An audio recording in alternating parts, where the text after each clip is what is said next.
Welcome back. Canva also makes available to us a posting format for Instagram, and it's going to be a square post, 1080 by 1080. We're going to select this design, and that's going to bring us to a canvas. It gives us access to templates that are both free and paid.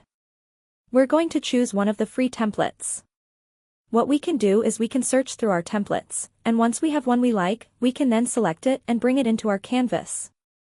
Now, instead of changing our background, we're just going to filter our background. In this case, what we're going to do is we're going to give our background a different tint, and we're going to change our color slightly.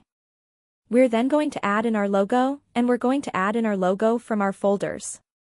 Once we have our logo in place, we're going to change in our branded fonts. And what we can do is we can then download the image in order to upload it to Instagram. As of the recording of this video, there is no direct integration between Canva and VA and Instagram. So, we'll need to download the photo to our hard drive and then upload it to Instagram. Okay, so with that, thanks. And I will see you in another video.